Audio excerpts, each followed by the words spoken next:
Welcome to BitBoy Crypto. We can't let anybody else find out who we are. My eyes are up here. I personally would not advise that strategy. Yeah. Bugs Bunny or Tweety Bird, how to make money in crypto. Oh, you're killing me. Welcome to BitBoy Crypto, the People's Channel. We get to choose the winner on Friday of our YouTube money giveaway, by the way, for Pluto Alliance holders. Yeah. Yeah, it's going to be fun. This is home of the BitSquad, the largest and greatest crypto community in all the interwebs. No channel works harder to keep you in the know about crypto. My name is Ben. We come to you live every single day at 11:30 a.m. Eastern Standard Time. A little, slow going here on Monday. It is Monday, March 28th. It's going to be 75 degrees. Just so you guys know, plan for next week, Monday through Friday. I'm going to be in Miami. We'll have a regular show on Monday. DZ will be hosting along with TJ, right? You'll be yes. DZ on Monday? Monday morning, yes. Yeah, and then Tuesday through Friday, I will be doing a live video from Miami. Probably it'll be a little shorter than we normally do, somewhere between 15 and 25 minutes. Give you guys the note, and then we're going to be doing around the blockchain from the conference. So really excited about that. Real quick, guys, very first thing, if you guys go over to my Twitter, which is BitBoy_crypto, and scroll down here. Let me go and make this my pinned tweet, actually. Pinned to your profile. We are giving away 4 passes to Bitcoin 2022. Frankie Candles will also be giving away 2 on his channel. All you guys got to do is visit the link here. It'll take you to a Gleam link. I think we're going to have you follow us on Twitter, follow my personal Instagram. Of course, you have to be a subscriber to win, so make sure to visit the BitBoy Crypto page on YouTube and make sure you're a subscriber. Here, you can click for a daily bonus. Sure, why not? Visit the BitLab Academy and then also retweet this tweet. So make sure you go to the Gleam link. I think you need to go to the Gleam link first and then visit from here to get your entry. But want you guys to win. Now, guys, if there's no way you're going to come to the contest, or there's no way you're going to come, then please don't, fill us out. We want people that are going to be able to make it. But this contest ends tomorrow night. So tomorrow night at midnight Eastern Standard Time, the contest will be ending. So it's going to be quick because we want to give you guys plenty of time, a whole week, to be able to book travel. We're going to be doing some really cool stuff at the conference. There is a Lego wall that we are sponsoring. That's all of the Bitcoin Maximalists will be taking pictures in front of, which I'm super excited about. That's going to be awesome. That's going to be awesome. 100 feet by 100 feet. That's so pretty pricey on those Legos. I'll tell you that much. But you guys know Jessica from Lego Masters, Ragsy Crypto. She will be, constructing that. So we're really excited for that. And also, we're going to be going. Let's see if they have a link up for it. Let's see, Bitcoin 2022. Let's see here. Joins Nas NFT drop. Also, guys, while he's pulling that up, smash the likes real quick. We had a really good weekend. Bitcoin pumping. Everybody should be in a good mood Monday morning. Got about 3,500 people in here already. So smash the likes for a Green Day. Yeah. Not the band. Oh, here it is. This is it. We are going to be going. We have a promo code for you guys to use for this. We'll be getting that together tomorrow. We just want to let you guys know we will be here at this Miami Vibes. It is, what is the name of the club? Is it that club? I don't know how clubs work here. It says Meta Circus. That's who's presenting it. Yeah. Rare Vibe. Oh, it's the AV Club. I think that's what it's called, the AV Club. It's in like the group with 11 and whatever the big popular ones are down in there. I can't go to 11 because it's a strip club too, I think. I'm not trying to go there. But this will be the Bitcoin Miami kickoff party, Wednesday, April 6th at 9 p.m. We'll have a promo code for you guys tomorrow. Like I said, we'll have a table there. I'll be there. TJ will be there. I think all of our on-camera talent here, Frankie Candles, he doesn't know he's going, but he's going to that. Yeah. So we're gonna be there. Just wanted to talk about that. So you guys can go there if you want to go there. I mean, TJ got a whale pass. Hey. So we're real excited about that. And real quick, before we get the show started, none of my other coaches have an office. So this is our Dick's Sporting Goods Tournament Championship. Hold it. We won yesterday. Up a little higher. Perfect. There a little go. higher. Oh, there it is. Right there. Look at that. Beautiful. Won a 12-team tournament over the weekend. You guys know I coach my son's travel team. I'm an assistant. Kevin's the head coach. But we won the tournament. We won 4 games out of 4 games we played. We're number 1 seed going in the last day. And my son hit a base-clearing triple when the bases were loaded in a game we won 4-2. So that was a winning hit in that game, and then played really well in the second game. We won 11-3 in the second game, but Archer Select, a really, really good team. They're phenomenal. The Stripers, the game we played before, also a really phenomenal team. We won 11-3, but we were down 3-2 going into the last inning, and they had a left-handed pitcher, and we have trouble with left-handed pitchers. They put in a right-hander, and we crushed the ball and did really well. So it was really fun. This is like the highlight of my life is coaching sports. So I love it so much. So I know we love crypto, but do we love Bitcoin too? Yeah, when it pumps. We love it. Was interesting though. I was watching a really good documentary last night. It kind of reminded me of Banking on Bitcoin, but it's new. It was probably shot based on the context clues of what they're talking about when they shot, in the thing. It was probably 2018, 2019. Yeah. But they did a good job of breaking down the hash wars, Bitcoin maximalism, talking, the pros and cons of some of that kind of stuff. It was pretty interesting. Somebody in the chat said, careful at the Bitcoin conference that we don't get our brains tainted from all the toxic maximalinity. Yeah.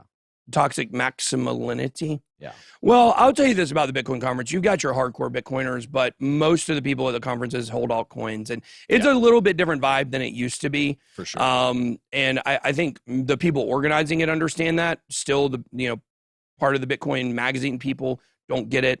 And some of those hardcore maxis don't get it. But at the end of the day, they understand like Bitcoin is, we're okay with people that like Bitcoin better than everything else. Exactly. We're great with that. Yeah. We don't like people that trash people for making other investments. That's where we have a problem. That's what the toxic maximalism, that's where it comes in. So we're really excited about going to the conference next week. Awesome. I can't wait to meet a lot of you guys. Conferences are weird for me because I walk in and basically I don't move. People come and talk to me the whole time. If you see me at the conference, please come talk to me. I definitely want to talk to you.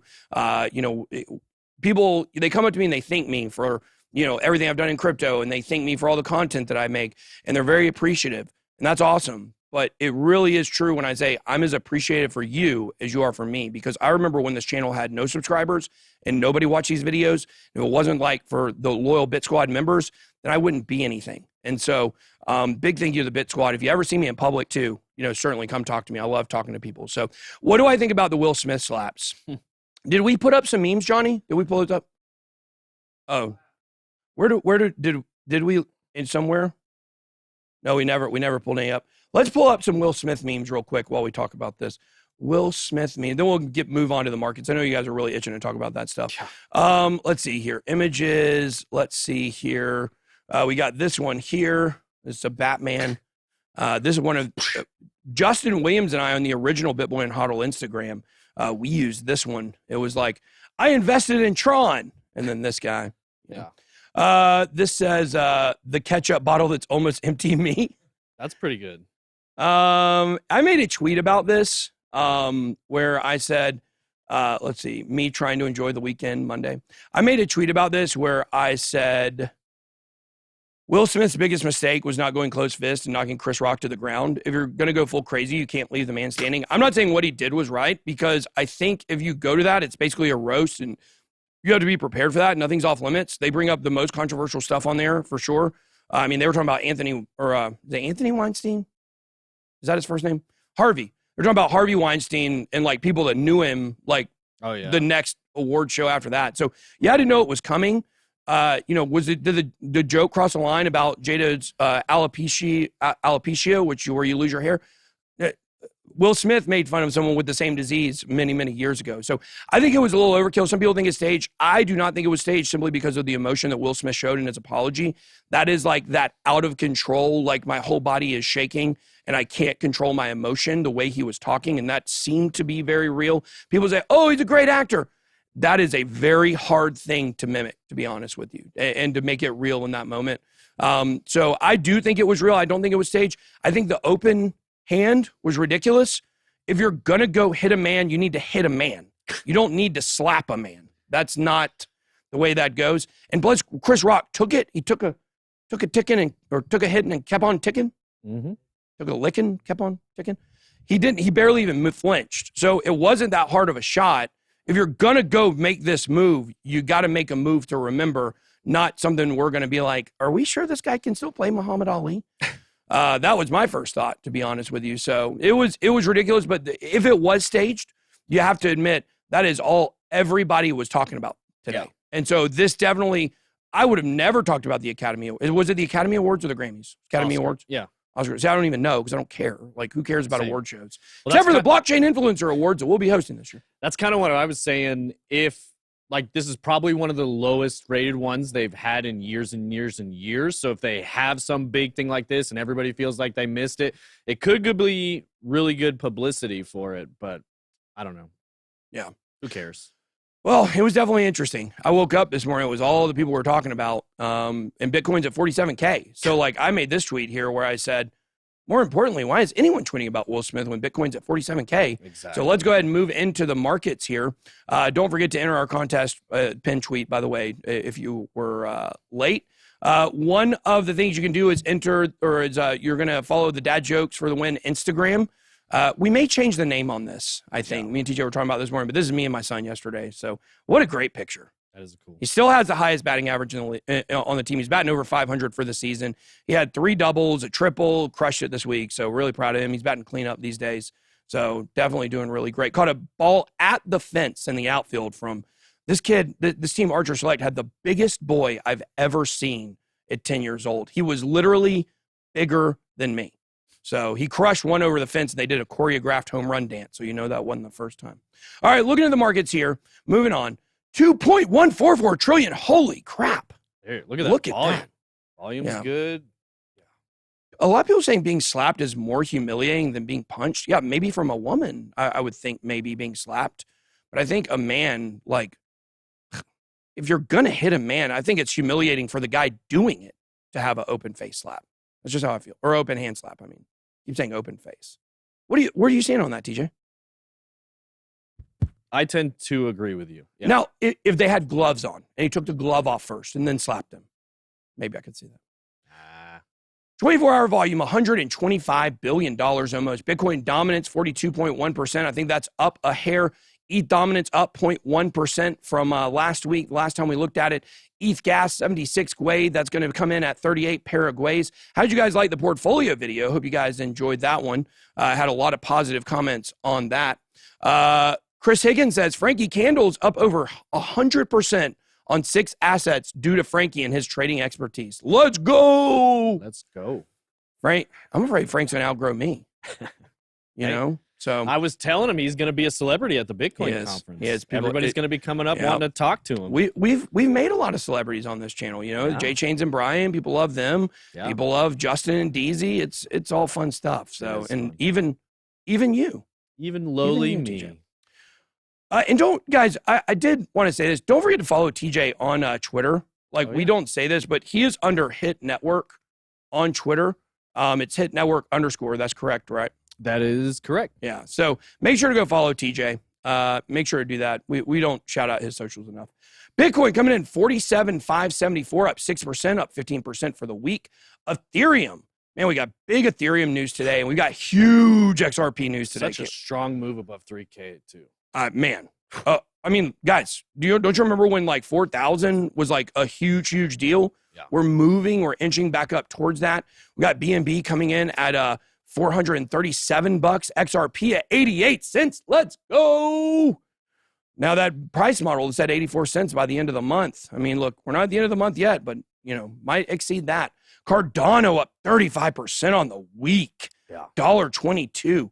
Solana up 25% for the week. Terra up 5% for the day, even for the week. Coming back to life. Terra Luna, layer 1 platform. You consider it a layer 1 platform, correct? Mm-hmm. Yeah. It's just so funny. Like, it's the one I know the least about.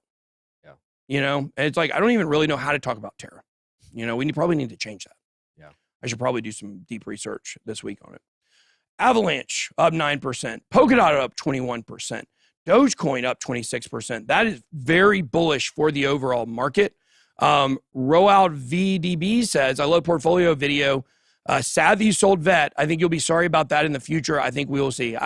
Look, that was the hardest one because we've been very sold out for VeChain. You go back and look at my first little rap video I made on the channel. It was, spent 10 racks on VeChain was the line, Gucci Gang remix there. I parody. was literally talking about that right before we went live with somebody that's here saying that was, of all the ones we had to decide, that was the hardest one. It was. Because we held it and we held it and we held it, and then there it is, because it's strictly a geopolitical move. Mm-hmm. And then you saw... And the reverberation, the after effects between the geopolitics between us and China, what that might, limit VeChain.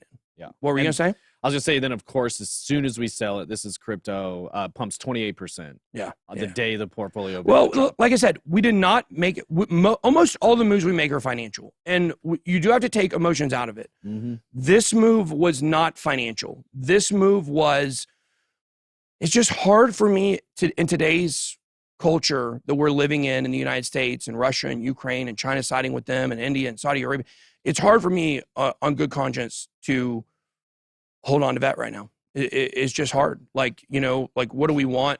Gaston Cruz, BitBoy Bombers 2022 softball champions, not T-ball, but want to know so far. But that was a hard one. And the reason why it was so hard is not because me personally, I like a lot of people involved in VeChain as well. It wasn't because we're making such a bad financial decision. It was because I feel bad about letting community down. Mm-hmm. I feel bad about us talking about VeChain for so long, but we've kind of been hinting at this might have been a move over the last several months with things we've been saying about VeChain, and we had been thinking about it, and we let you guys know that. So if you're in the VeChain community, we want you to know, we hope it pumps. We hope it does well. Yeah. It was not a financial decision for us, and I hope that you guys make a lot of money with VeChain. And really, it came down to we have to follow our own advice. We were trying to get down to 20 coins, and there's, really, we want to hold them all. Yeah. We don't want to get rid of any of these coins, but at some point you have to make tough cuts. Yeah, and somebody said congrats to CoinBureau for hitting 2 million. Congrats to CoinBureau. He's got a gigantic number of Indian and French subscribers. He's really big in India and France. So good for him. Okay. All right. Let's go ahead and check out the top gainers of the day. I know we've already been talking forever. 55% for GNO, Filecoin up big, Waves 18%, Shiba 16%, Gala 13%. So a lot of big movers today. Just want to quickly touch on the biggest gainers of the week. Zilliqa, holy crap. Dang. I didn't even see this. Crypto Busy's probably had. They love that. They've been pumping that for a while. Loopring up 50%, Convex Finance, Holochain up, VeChain up 44%. Wow, you can't make that stuff up. ApeCoin up 44%. This is the one that I keep going back and forth on how do we add that. And I would say this, we're looking at can we mutate our Bored Ape and create a mutant ape out of it? I'm not very familiar with the process. We got to figure out if my Bored Ape has a mutant ape match already. If not, we're going to be doing that, and we are going to add that mutant ape to our portfolio, and then we will get the ape coin that comes along with it, I believe, according to Justin and Deezy. So that could be how we can add some ape coin into the portfolio.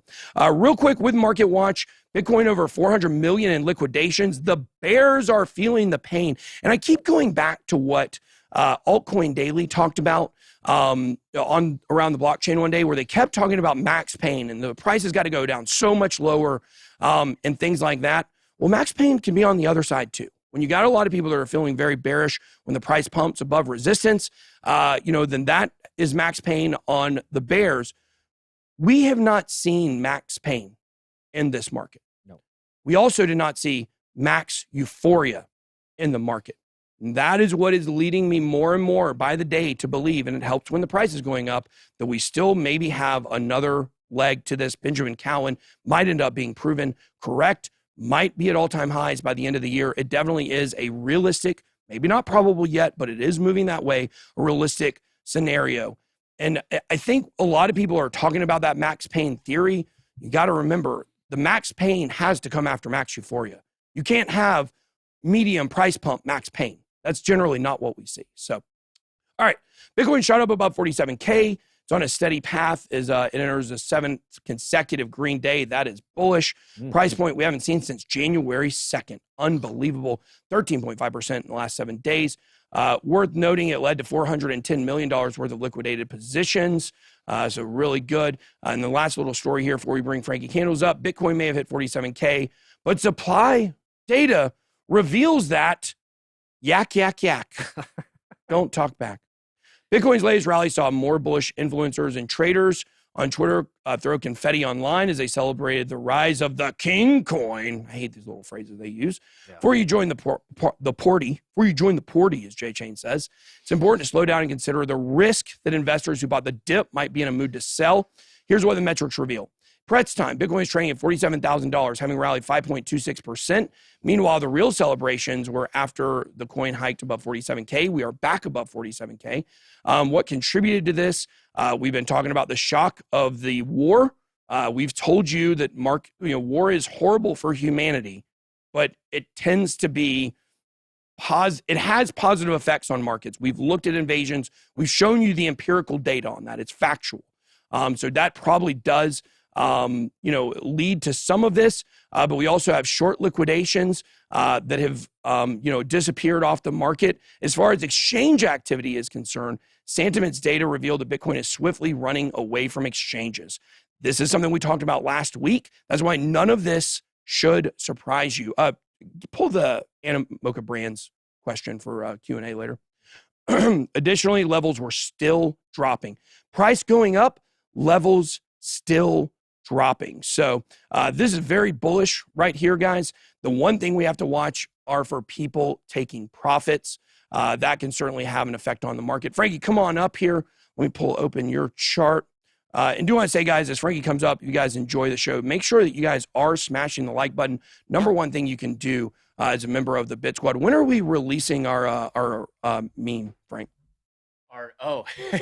Yeah, well, I do just want to say very, very happy to be going to prom with you. Yeah, absolutely. Yeah, we should. You're pretty, Frank.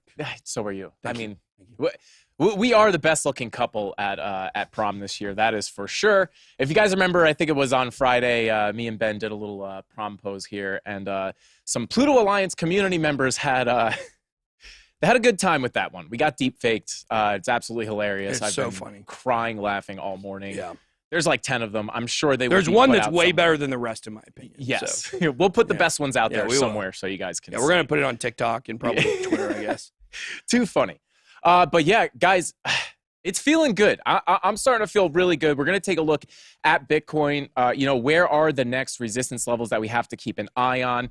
Some alts obviously are starting to go. There are some that are starting to look really good. We're going to take a look at those here in just a second. But let's just go ahead and jump into Bitcoin. Boom, here we are. Okay, so we're actually going to start off and take a look at the 2-week, right? So the 2-week for Bitcoin is now printing a green dot. So this is good. This is very, very good. Printing that green dot on the 2-week. We watched the 1 week for a while, waiting for that final VWAP crossover, or that confident VWAP crossover. But now we're seeing that green dot starting to print, not confirmed just yet, but starting to print on the 2-week, looking very, very good. So let's go ahead and move on down to the daily. Right, a lot of this is going to look familiar if you guys watch the show. We are finally broken out of this ascending triangle, this top resistance range right here. This is between 44 and 45K, right? So we got a powerful break out of here. And then you see this red line that we are starting to break through right now. This is actually the 0.382 fib level, right? And funny story, I typically don't trade on the weekends just because there's a lot less volume. Price action's a little funny on the weekends. But I did try to catch a scalp short here. I expected a lot more resistance at this level, with it being a Fibonacci level, and I think there's a high volume node there too as well. So I was expecting a big bounce down off of this resistance level. Didn't quite hit my take profit, so I'm taking a little bit of a ride on that one right now. But you know what? As long as you're using good risk management, I'm not worried about it at all. You win some, you lose some, and you miss some. But you know, so we have cracked this resistance point, this fib level, have turned it, tested it as support, and now we are working higher, which is really just how these breakouts have been going. You break a level, you flip it to support, you move on. You break the level, you flip it to support, and you move on. So all in all, great news for Bitcoin. Things are starting to look really good. If we come back to the daily here, you will see that we are coming up to that 200-day moving average, coming in at about 48K, 48.2-ish. So, you know, expecting a little bit of resistance there. And if we come over here and look at the SPY, you will see that we broke right through the 200-day moving average. I'm thinking, you know, I think Bitcoin, oh, there we go, little notification.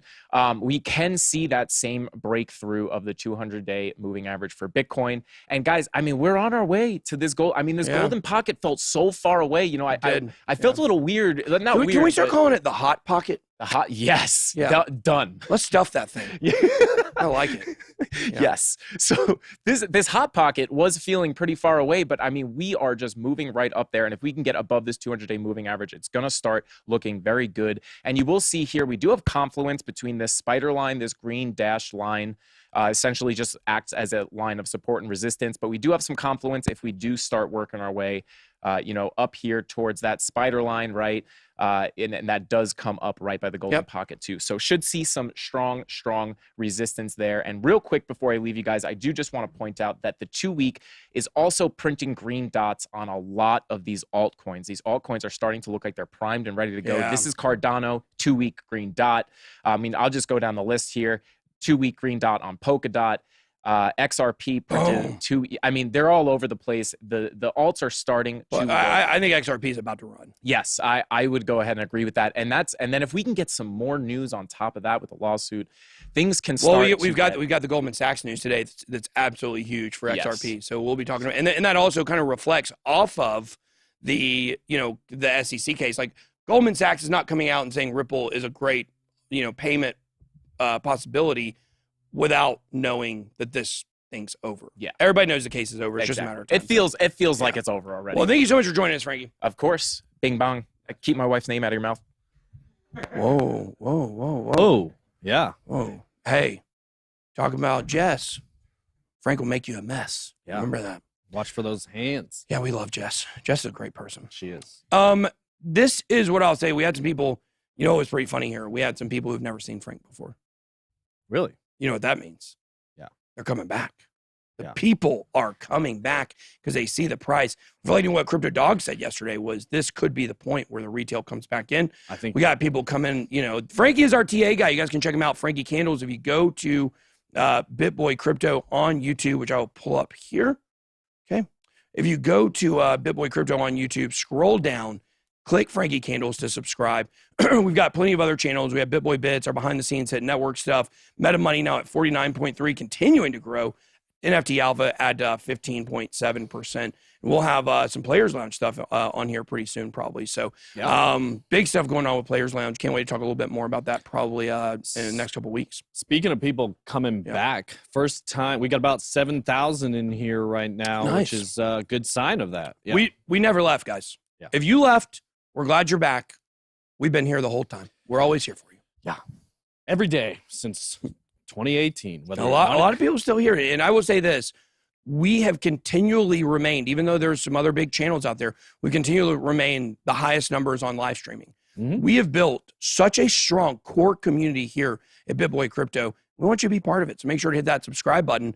And if you watch regularly or you've came back, make sure you're still subscribed to the channel and make sure to click those bell for notifications. We are here making for you whether crypto is going up or down. We will always be here making videos for you. That is the reason why people love this channel, because if nothing else, you get consistency here. Right. Not like an atomic clock, but we're here every day.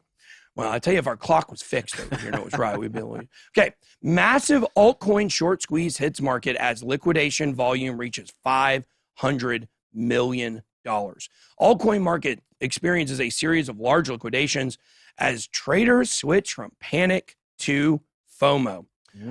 Here we go. According to data shared by Sentiment on-chain data provider, Bitcoin's rapid spike to new local high of 47K was followed by a large liquidation on the altcoin market. We just cleared out so many shorts on altcoins. It is unbelievable. As the chart suggests, the average altcoin funding rate swiftly bounced from the short zone and entered the long zone. As for the Bitcoin funding rate, it remained relatively neutral until BTC reached the resistance zone right before the spike to 47K. The number of short orders on the market increased gradually. And here you can see the difference between the longs and the shorts. It says Bitcoin launched 47.2. It's higher than that right now, but this is the highest since January 3rd. Massive amount of shorts that were growing on exchanges is the primary culprit for this jump. Altcoins really saw a huge short ratio at 1 p.m. UTC, followed by Bitcoin at 6 p.m. UTC. So I did see somebody else made a comment over here, and they said, just last week, this guy said it's a bear market. Guys, we are going to look back at this time in history very similar to where we looked at the 2013 market and very similar to what we looked at the 2021 summer. This has definitely been a bearish trend on the market. Yep.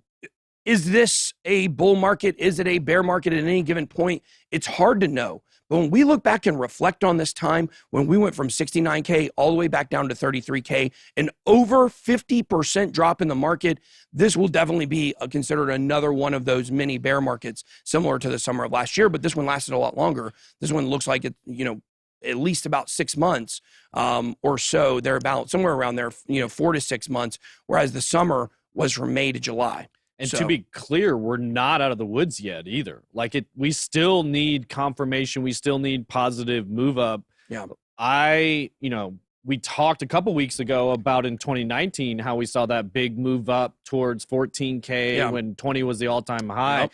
I'm still feeling some of that going into this Bitcoin conference. Not saying it will happen for sure, but it wouldn't shock me at all to see us move up towards 50K, maybe even that 52 number next week during the conference. And if we don't clear that, we could still be in a long-term downtrend. Now, with the triple halving and all that stuff coming in this June, July, I feel better about it extending into the later this year, but still not out of the woods yet. Yeah. And thank you for the super chat, Aaron. We will be revisiting that. Yes. We will be revisiting that in the Q&A. So you stick around Q&A. I'm going to answer that question. Does that say billion? See, this says million. This says billion. Liquidations at 5. It's supposed to be million. It says millions again here. I see the mistake a lot. That's a big typo. Switching a million for a billion? Yeah. I posted something about ADA's liquidity one time being, it was supposed to be 100 million in TVL, and it said 100 billion. And I was like, well, that's more than the entire market cap. Yeah, it was weird. 100 billion? Yeah. It's not as much as the Mexican cartel holds of US dollars. Solana, Polkadot, Cardano post significant gains overnight. Bitcoin breaks 3-month resistance.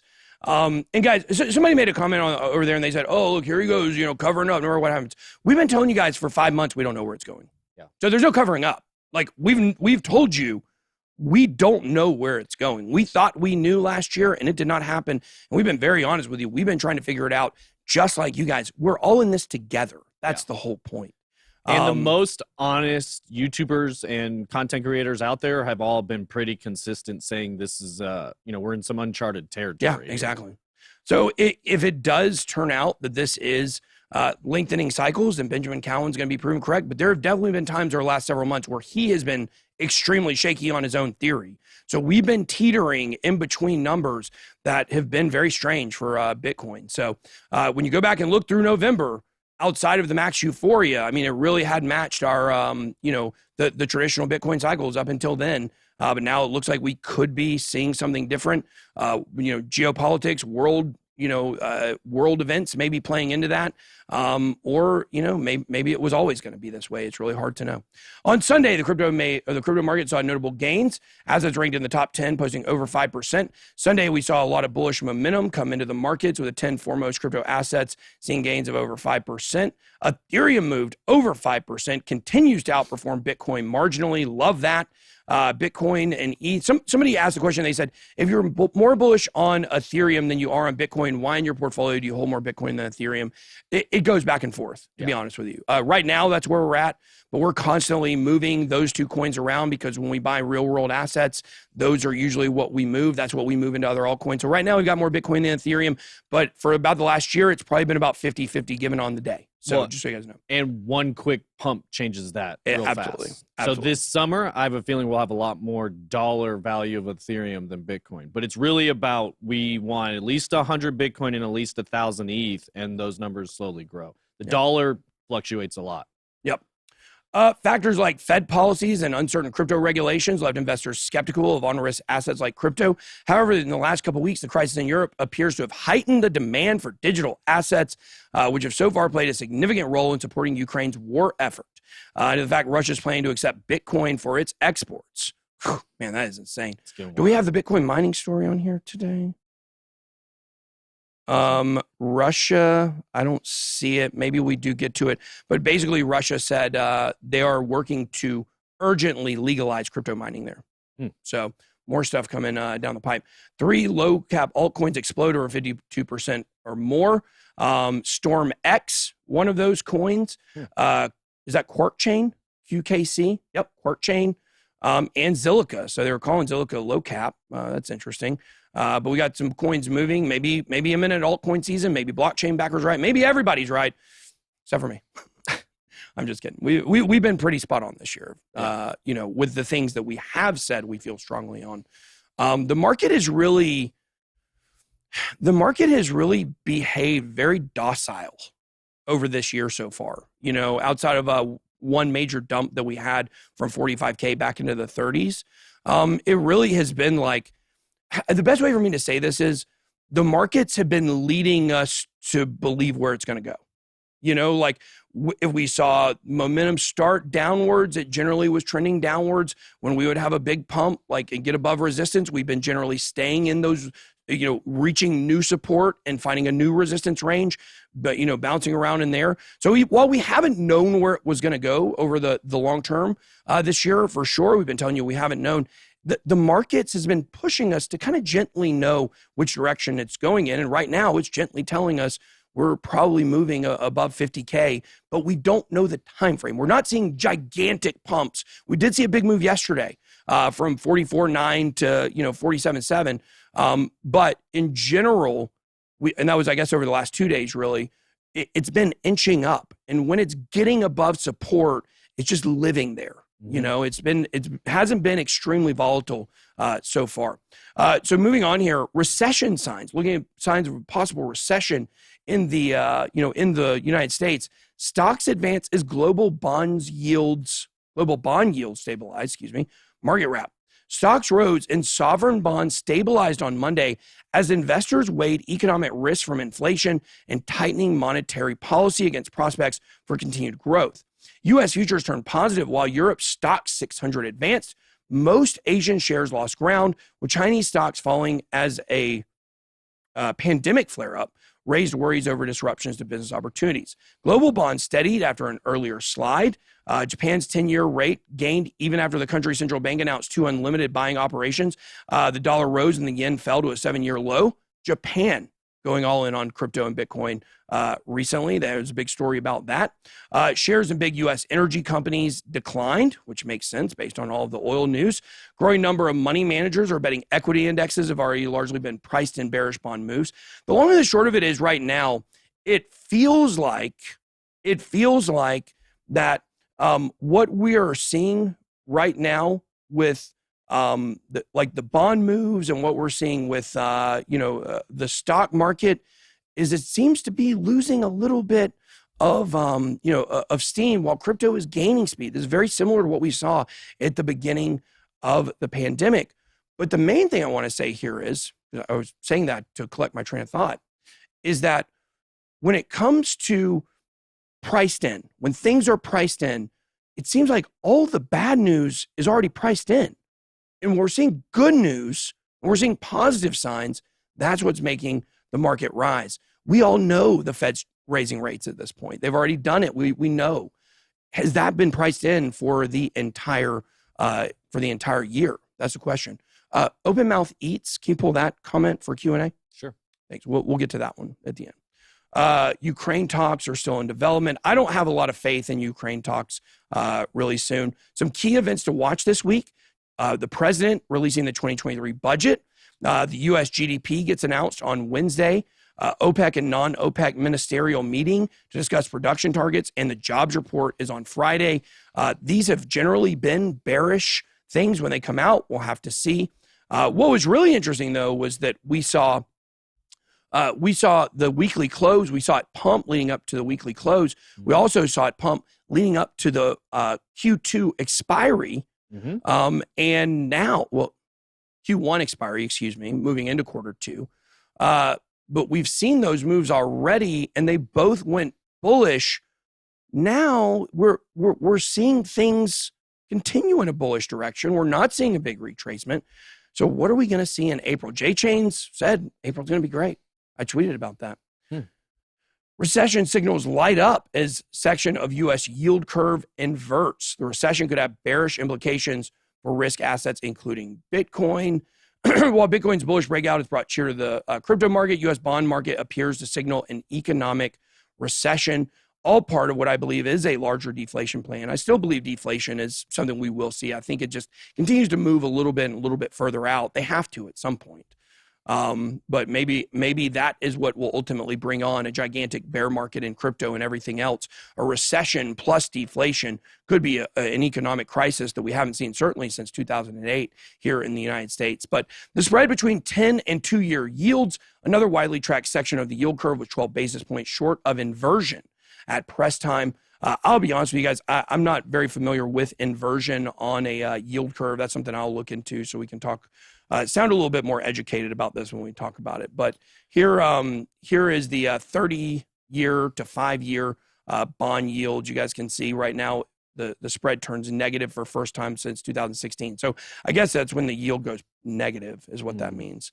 And I want to say the 5-year actually flipped the 10-year, if that's right. Wow. Meaning there was better returns on a 5-year bond than a 10-year bond, which should never be the case. Yeah, but I'll be honest with you, all bonds and the treasury bonds and the just the bond market in general. I mean, that was something that over the last few years, like up until last year, I didn't even know what any of that stuff was. But that was one thing definitely Mr. X was real big about talking about. So is basically how this bond market drives everything. And you see, the major effect that this has on everything, because it's the only guaranteed investment out there, as long as there is good faith in your country, which some countries maybe that doesn't work in, but in the United States, at least for now, it does. Are the missing Mt. Gox billions on their way home? I don't know. I have to ask Mark Carpelle since he probably knows where they are. Further, former CEO hints that customers of the defunct crypto could receive their share of BTC in the near future. I gave up on my claim. My claim was, at this point, it's probably a few $1,000s worth because I had like barely anything in there. I pulled it all out and sold it before Mt. Gox was hacked. But the whole thing is, it's just so complicated to try to get this claim. You've got to have a password and a login and fill out of these forms. For me personally, it's not worth the $1,000 or $2,000 I'll get from it because it's so, and then it takes years to get. It's like a class action lawsuit. Like, who wants to spend years trying to get $12 from an insurance company? After a long 8 years, the long-running saga of Mt. Gox is close to reaching a conclusion. Mark Carpelle, the exchange's former CEO, has said the users of the platform could receive some of their lost Bitcoin in the coming days. He told Forecast News it was highly unlikely the Japanese trustee in charge of the Bitcoin will begin the distribution of the remaining assets to creditors. In 2014, did I say highly likely? In my brain, I read unlikely. He means it's highly likely. Can't remember if I misspoke or not. In 2014, Mt. Gox suffered a hack that led to the loss of 800,000 Bitcoin. How much of the supply was that at that point? Let me check and see how on the CoinMarketCap history. Like what was the circulating supply that was on Mt. Gox? Well, it was 90% of the transactions were done on Mt. Gox. That's what that's the number I know. So we can go back to, let's see, what date was that? 2014. Well, it was February 2014. I know when it was. So February of 2014. So let's go here. So let's see how much, can we see what the overall market cap was? The circulating supply, we can definitely see that. Circulating supply was 12.375. If you said Satoshi had 1 million of those, you bump that down to 11.375, and this was 800,000. So that would put that to 10. So basically, this would have been like 1/11 of all Bitcoin was hacked. crazy. 1/11th. That is insane. So, and mine would have been hacked if I hadn't stupidly sold it anyways. So even though I sold Bitcoin that would be worth like, 7 or 8 figures today if I had kept it and not spent it, and not sold it eventually, then, mine would have been hacked as well. It would have been gone anyways. So, all right, moving on here. So Mt. Gox, I wonder how many people care about Mt. Gox that watch this channel. You put up a poll. I'd like to see. Yeah. The poll is, do you know what Mt. Gox was and why it's important?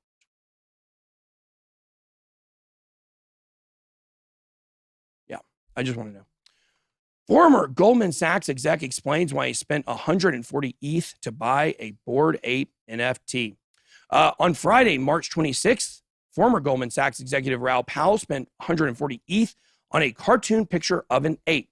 Prior to founding macroeconomic and investment strategies research service Global Macro Investor in 2005, yada, yada, yada. We know who Raoul Pal is. In a blog post published on March 26th, he confessed. Ooh, that's really good. He confessed. Now, this actually has the same background color as Madonna's original one. So maybe she'll trade it. Maybe she'll trade him. In a blog post, he said he paid 140 ETH, 400K for Bored Ape 78.94. He looks high as a kite. They don't all look high, do they? Or the red eye? Or the red eye's a? It's a feature. It is a feature. Okay. Yeah. Paul went on to say that he bought this particular ape because it is clean and simple design, because he liked the rare laurel wreath and its symbolism. I mean, it is a very simple one. Mm-hmm. We pulled up ours last week. Ours has bunny ears. So next, he talked about why he decided to invest in this one. He said, Bored Ape Yacht Club has been around a while. You've all seen it, so I'll spare you the details, but it's basically a community of around 15,000 blokes in their 30s who created a vibrant community, and they saw value in their community and became highly engaged. Bored Ape Yacht Club, unlike the precious community of CryptoPunks, had IP rights embedded in their smart contract, but now, of course, they do have that. CryptoPunks. I'd also seen that celebrities had caught on to the vibe. Eminem, Jimmy Fallon, Paris Hilton, BitBoy Crypto, and others flocked around the new movement. My view is that the future lies in social tokens. I've been talking to you guys a lot about this with Raoul Pal. This is something he said on our show. Rally, a coin on Coinbase, is a social token that allows artists and musicians and celebrities to create their own social tokens, which we believe is going to be huge. Raoul Pal thinks it's the next big thing in crypto. I think it's a little further out maybe than he does, but we have our own token, the BIT token. That's actually what our NFT community of Pluto Alliance gets paid out in. By the way, just so everybody is very clear on this, we have never sold one BIT token. Me and TJ, I can't speak about every single team member that's involved in the project. I don't know. Maybe they did, maybe they didn't. TJ and I have never sold ours. I don't even know where mine is. I can get it to it.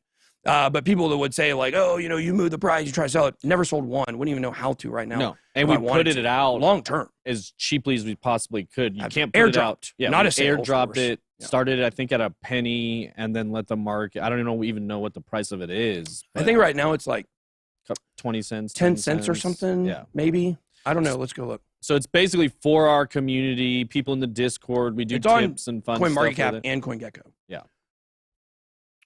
It's at 8.1 cents. Yeah. And so like he said, we've never sold any of it. When you guys look at the entire history of it, when you see it launched at 10 cents.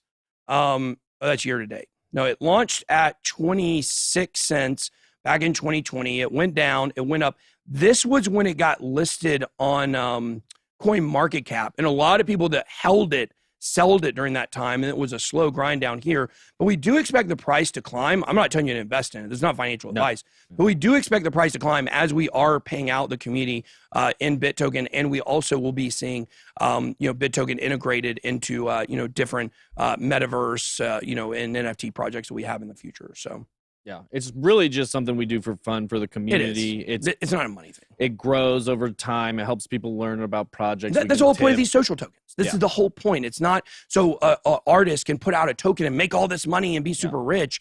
It's about like creating an internal community economy. Yeah, that's what it's about, where people get use out of it. So we don't talk about it a whole lot because obviously we're not trying to necessarily promote it or anything like that. So macro guru Raoul Pal updates Ethereum outlook. So along with, him getting into the Bored Ape Yacht Club now, are we going to do Bored Ape Yacht Club party or something in, Sure. is there one in Miami? There's got to be, I guess. We should find out about it. Yeah, let's look into that. Johnny, can you look into that for us?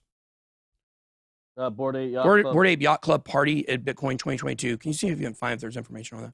A series of technical indicators appear to be flipping bullish for Ethereum.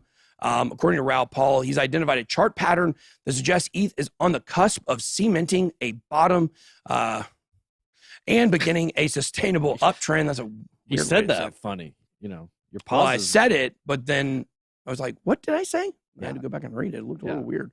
According to Powell, Ethereum is demonstrating an inverted head and shoulders pattern, which typically signals that a downward trend is about to end. Powell said the validity of the inverted head and shoulders pattern is bolstered by the readings on the DeMark indicator used to anticipate market tops and bottoms.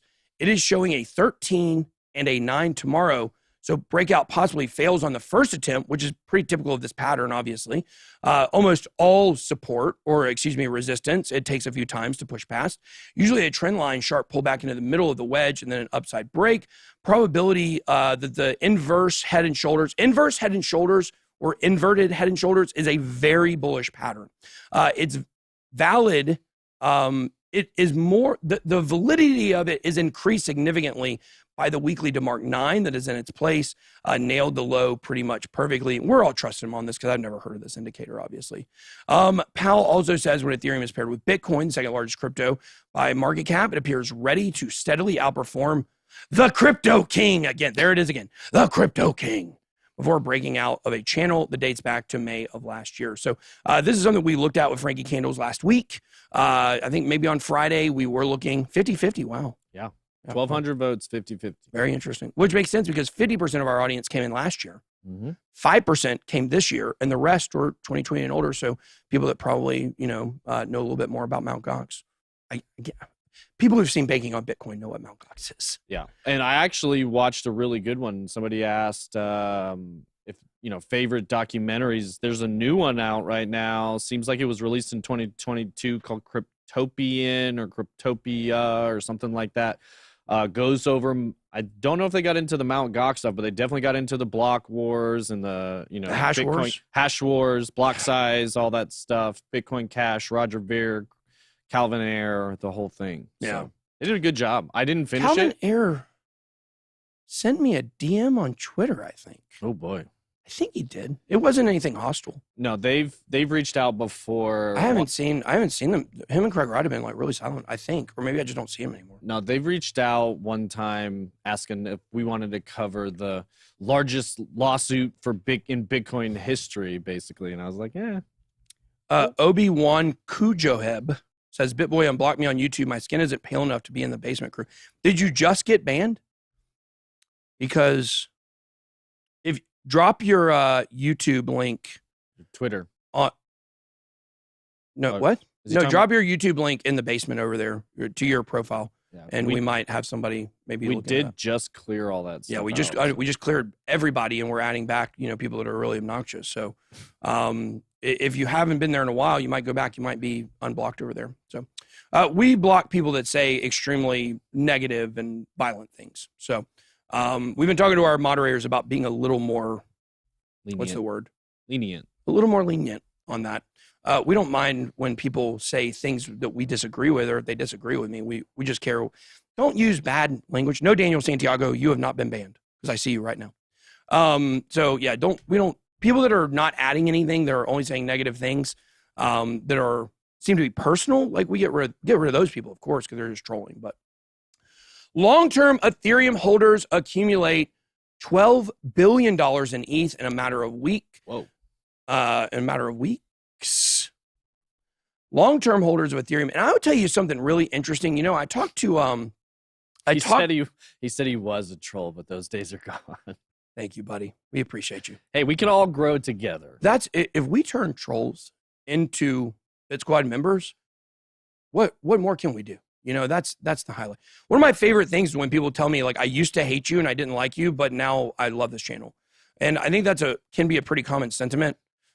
because people see memes out there, things that they just believe, and you watch the channel and you realize that 90% of the stuff that people talk about, about this channel, like they're just completely off base, and you can tell they haven't watched. Similar to when, when we were in a debate with somebody and they said, no, I watched these videos, and it was very clear that they didn't. So negative and violent things. Thank you, Billy Hill, for that super chat. But what I was going to say is, what was I going to say? Whales accumulating all the Bitcoin in a week.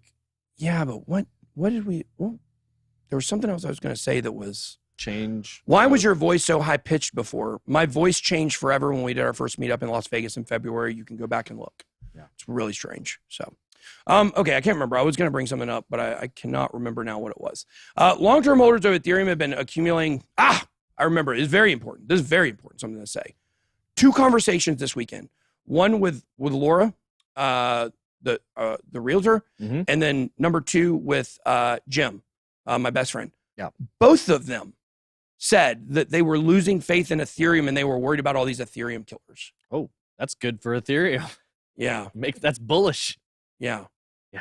So it's really strange because, number one, like, what other competitor has really risen up? No. Somewhere, because they're like not watching content every single day. Right. They're watching some videos sometimes. They're probably seeing articles when they pop up on social media, whatever.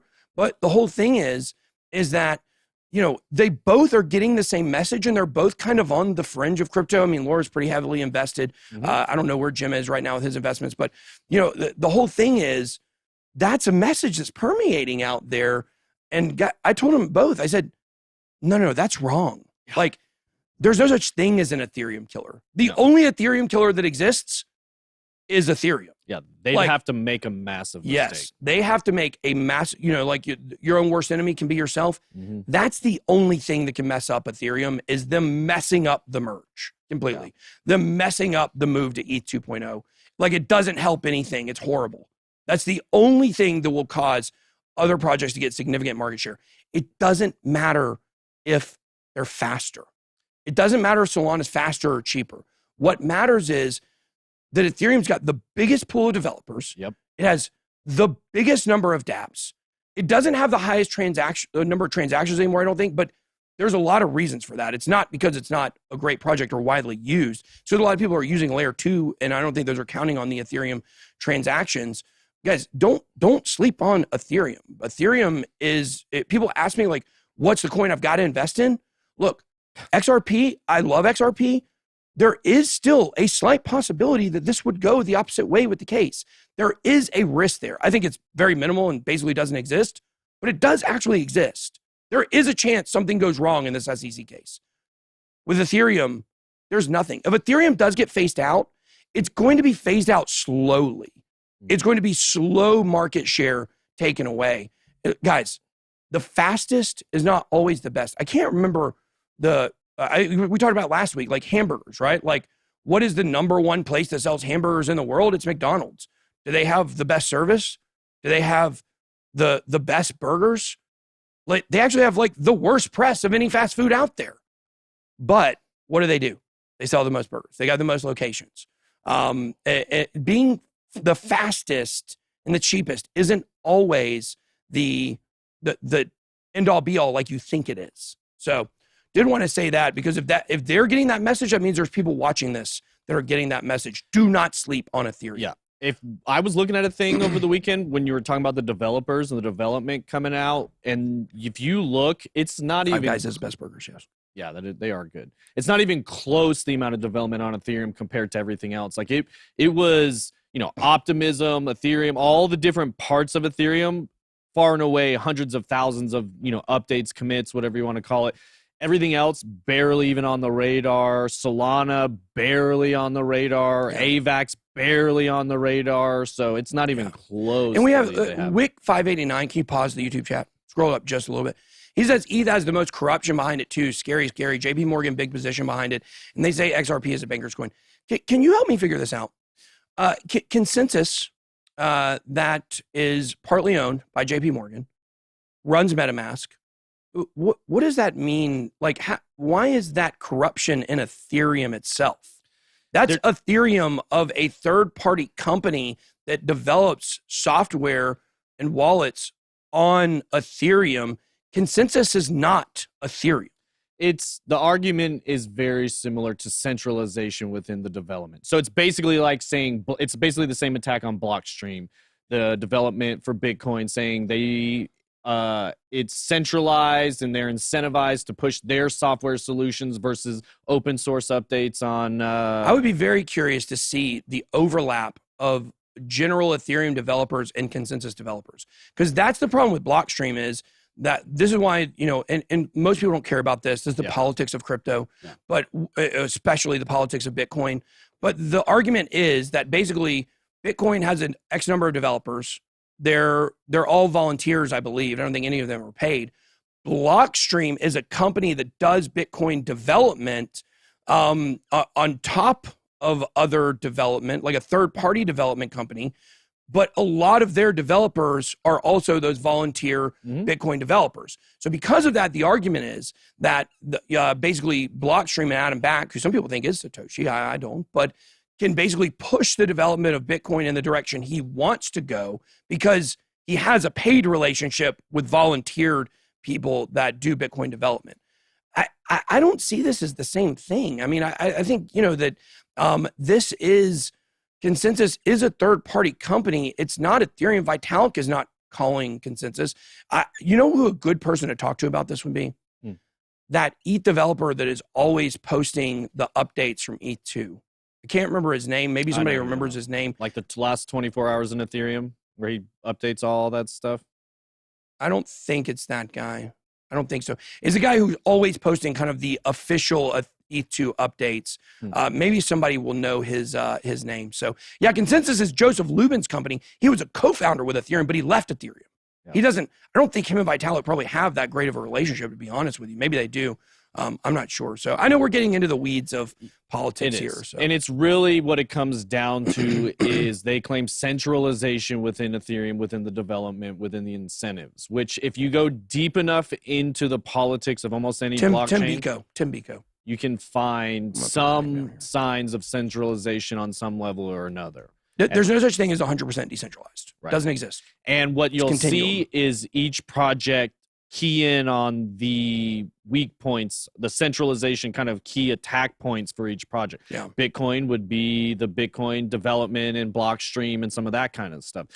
We have this comment here that says there's a lot of centralization development. Scroll up. Infura node is used in almost all projects and it's owned by Consensus. That's a pretty good argument. I'll be honest with you. And kind of same thing TJ saying, like the more you dig into the more you dig into the Bitcoin addresses and find out how much money the top addresses own and how much they can control the price, it starts to feel a little like you're powerless and you just have to kind of move where the whales go. The important thing here is the price going to go up, right? That's what you guys care about with Ethereum. Most of you are not into the development. You're not into the politics. Do you care, or is the price going to go up? Yes, we believe it is. We believe the price of Ethereum, maybe not today, maybe not this year, but overall, there's so much opportunity with Ethereum. It doesn't matter if JP Morgan's got a piece of the infrastructure. That's the way I feel about it personally. Yeah. I'm not trying to defend it. I hate JP Morgan. Right. If JP Morgan were alive today, I would Will Smith him. There's no doubt about it. And after finding out how humiliating a slap is, I guess I got to go open hand. Especially to a man with a jawline like JP Morgan, Right. He's a poor man's Theodore Roosevelt. And you'll see this throughout crypto too. The more successful a project gets, the more confusing the incentives are because there's a lot of money to be made and maybe being the most decentralized isn't the most profitable. So that's why I'm a big fan. Whataburger is great, by the way. I do Whataburger. Yeah, solid. Good comment. Not as common across the United States. It'd probably get a lot more coverage if they had more locations. A lot of people are saying that they're asking about ETHgate and the token sale. Look, guys, none of this stuff matters. Yeah. Like, it doesn't matter how the Ethereum token sale occurred. The only thing that matters is how it relates to XRP in the case. And they've already said Ethereum is not a security. They've stuck with that. So it doesn't matter the politics of how the ICO. I know people that got into the ICO, so I know that it was at least fair for normal people to get in, and that's all you can really ask for. Vitalik has given away a bunch of money, so you can't really fault him for how that occurred. That doesn't really have an effect on what we're seeing in crypto today. most crypto projects, if I'm going to be honest with you, were launched in very bad ways. Yep. Especially a lot of the bigger ones.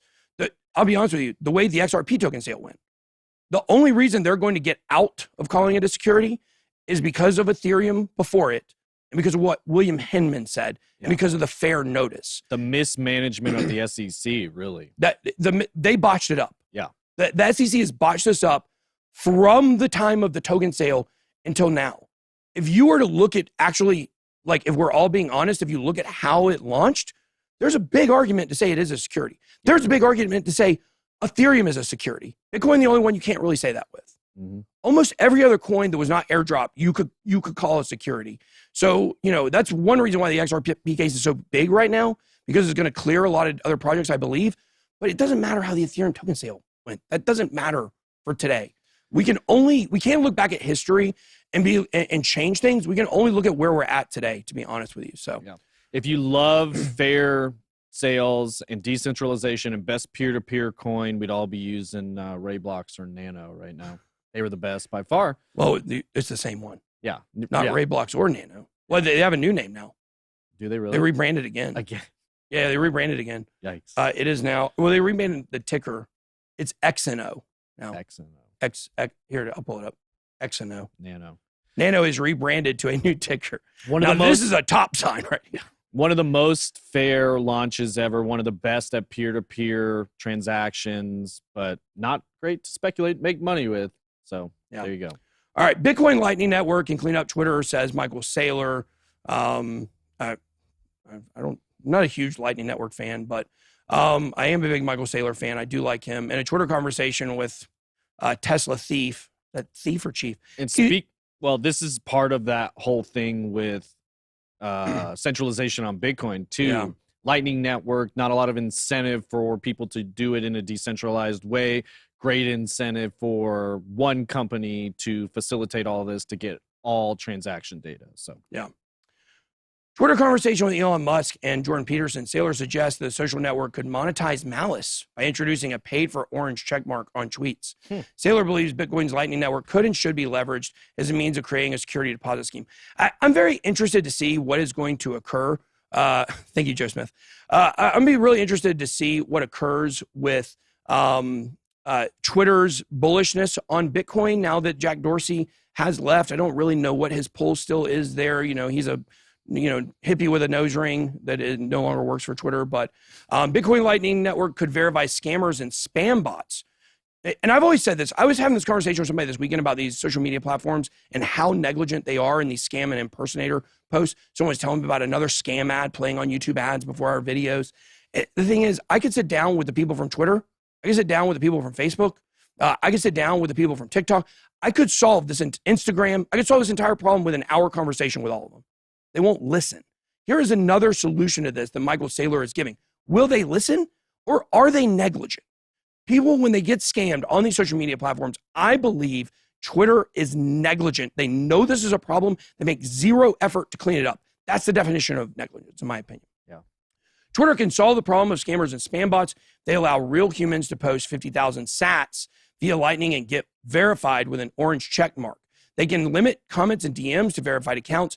Bad actors forfeit their security deposit, and Twitter monetizes malice. So he said there's 360,000 blue checks on Twitter. We have one. We should allow for hundreds of millions of orange checks so that everyone can get verified within a minute or two. I love it. Twitters are divided. I think it's a great solution. Great job, Michael Saylor, on this. You saw Musk over the weekend saying he might be starting his own social media platform. Basically taking shots at Twitter, saying more or less how bad Twitter is. Twitter's awful. But it's not Twitter. It's all of them. Well, what is the social media that aids in helping clear scammers? Which one? Which one has made one change? Well, he was talking more about free speech than censorship. Scams. Yeah. Yeah. I mean, it's gotten really bad. I mean, now if you don't agree with the new definition of words, then you get your accounts banned.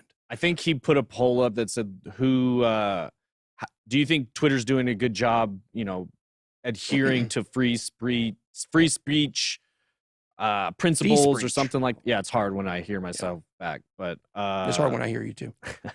but it was 70-30 no with over 2 million votes. Well, they're all on Twitter. Well, I'm just saying 70% of people on Twitter said no, it's not doing a good job. It's not doing a good job. I thought the question was, would they follow him to a new platform? No, they course. basically everybody said it's terrible and it needs to be fixed. Yeah. Well, somebody on there that saying number, Gab. I don't think it's Gab. Basically, because I don't think it exists right now. No. What it will eventually be. I think those numbers are very accurate because if you look at the political divide, you've got about 30%, 35% Republican, 35% Democrat probably, and then the rest probably independent, somewhere around there. Mm-hmm. So when you think about, the independents are probably the ones that are, if you align with the ideals of a political party, you have seen people in your political party who have gotten deleted and censored. And so that immediately makes you, same thing with Facebook, they polarize both sides. Yeah. So depending on which side you're on are the ones that you hear about the most. So I think probably there's 30% of people that don't care because they don't have a side, honestly. So pretty interesting. All right. Okay. Let's see here. Ripple. Let's get into this story. This is absolutely huge. We will have more on this story tonight in our 9 o'clock video. So make sure to come back at that point and watch our new 9 o'clock crypto wrap-up videos, especially if you're coming back to the channel because Bitcoin's at 47K. Sure, check out our 9 o'clock videos. Ripple identified as opportunity in payments alongside Circle by Goldman Sachs. Check this out here. A recent report by Goldman Sachs. If you're in the XRP army, throw it up. Throw it up if you're in the XRP army. A recent report by Goldman Sachs Investment Banking Division, overview of digital assets and blockchain, identifies Ripple as an opportunity in payments alongside Circle, a peer-to-peer payment technology, and Coinbase. The report highlights RippleNet, a network of institutional payment providers like banks and money remittance services that use solutions built by Ripple. You have had people in the orbit of Goldman Sachs and of other, corporate institutional banks make comments about Ripple, but this is the strongest statement I think we've ever seen by an institution about Ripple. Do you really think if this SEC lawsuit is going south, do you really think that this is what they're putting out? Do you think they want to be associated with, we're ready to use this? Of course, Brad Garlinghouse said even if it did go against them, the case, they're still going to push forward with Ripple payments, but they'd have to change everything because the XRP token is necessary. That's why it's all going to go the right way. As crypto's presence in the consumer mainstream grows more conspicuously, financial industry continues its march toward crypto. Previously, Warren Buffett, a well-known crypto critic, invested $1 billion in Nubank, a Brazilian digital bank specializing in crypto. Binance also plans for a new payment processor. As a recent Ripple Insight report notes that a Cornerstone Advisor survey found that consumers who already hold crypto, 60% of them would definitely use their bank to invest in crypto. We're doing something wrong. Okay, anyways. I believe the number, though. Further, a payments.com report found that 78% of millennials and 82% of Gen Z crypto owners are interested in using it to make contactless purchases. So like I said, if you guys want more on this story, make sure to come tonight to 9 o'clock and watch that video. It's going to be the main story of that video. But guys, this is huge news. Can't really be understated. Other than seeing what they put out in the report, there's not like a whole lot to really, decipher here. And we're running a little bit over on time, so let's move to Q&A because Ripple gets a double dip today. Yeah. Do you have any quick hits, or you want to go straight quick to hits? the questions? Yeah. Let me just run through these. U.S. Congress recommends 4 key policy options. For blockchain, Coinbase to monitor crypto transfers. Heard about this. For users, yeah. I saw this everywhere over the weekend. In Singapore, Japan, and the most free country in the world, Canada. Yeah. And by free, I mean free of freedom. Yeah. Central Bank of Russia. We talked about this last week. 35,000 files were hacked. 5.8 billion in Dogecoin stored by Robinhood. Maybe we can match that up to a wallet now. World's third largest department store, El Corte Inglés, launches crypto exchange. That is interesting. Where is that at? Major Spanish retailers. I don't know. I guess maybe it's just in Spanish countries. I'm not sure. Haven't ever heard of it. NFTs could go mainstream with Instagram's planned support, says Douchebank. Shocker.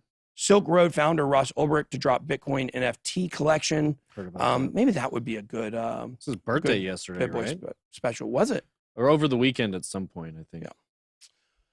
Upcoming EU vote could leave self-hosted crypto wallet users high and dry. We'll have to see what happens there. And there you go. Just a reminder, we will be at the Bitcoin Miami kickoff party. All right, let's hit it up. Had a lot we want to get to today. Yeah, we pulled some of these questions from earlier in the chat. AMR Madden asked, Animoca Brands making a Bored Ape metaverse, question mark. That is something that we are going to be looking into. I can tell you this. We have a huge video on Animoca Brands coming out. I believe it's this weekend. So 7 o'clock on Saturday and Sunday, we have pre-recorded videos we work hard on. These are going to be massive videos. We also have the BitBoy special on the World Economic Forum. Hope you guys like that trailer coming out this weekend as well, probably Nice. Saturday at 7 o'clock. It is going to be huge. Animoca Brands video will be 7 on Sunday, most likely. Awesome. BitBoy, why give up on Cadena? Great question. This is one that just boils down to it just didn't make the cut. Look, we have a lot of coins. We've tried to whittle it down to the smallest amount possible, and we just had to make some hard decisions. Obviously, with VeChain, we talked about that earlier, why we made that decision. Cadena, we just had to make a cut somewhere. The Graph and Cadena and VeChain were the 3 last cuts. VeChain, for the reason we explained earlier. Cadena, we still think it's a great coin. We think if you're invested in it, you're going to do really well. You're going to make a lot of money. We are just whittling down our portfolio because we give you guys investing philosophies and we are over diversified. So we're trying to align with what we're telling you to do because it makes the most sense. So that's why we had to make that cut. Exactly. It's not easy. Like I said, we'd love to hold them all, but are you still planning on doing 10K to 100K investment videos? Yeah, probably we'll do 10K Sunday morning this week. So, and then 100K, I'm not quite sure when we'll do that one. But yes, we will still be doing both of those. Favorite BTC/crypto documentary? Well, from a book perspective, Bitcoin Billionaires, it's not a documentary, but I think they're going to make it into one or make it into a movie. Bitcoin Billionaires is an awesome book, gives you a lot of history, and from Zuck to the Winklevoss twins, to the early days of crypto, Charlie Shrem, Roger Ver. What's your guy? Eric Voorhees. Eric Voorhees. Yeah. A lot of insight into those guys. It's really good. But I mean, Banking on Bitcoin is the seminal Bitcoin documentary, I believe. Definitely solid. And like I said, that new one, Cryptopia or something like that. Check it out. It's pretty good. What are you guys' thoughts on Pirate Chain? It's a privacy coin, solid in my opinion. Yeah, we like Pirate Chain as a privacy coin. It's not one we're invested in. It's pumped huge at different times. Yeah. It's just one we don't have huge investments in privacy coins, but Pirate Chain is as good as any of them. It's a strong project. Yeah. This is an interesting question. Will you, from Crypto X Cyclops, will you create a BitSquad ambassador club? Need more boots on the ground hosting Crypto 101 classes? Well, I think who keeps reaching out to me is Patreon. Mm-hmm. And they want us to do something pretty desperately. Huh. And I've always kind of been against the idea of Patreon because I want our content to be free. Mm-hmm. But maybe there's an angle there.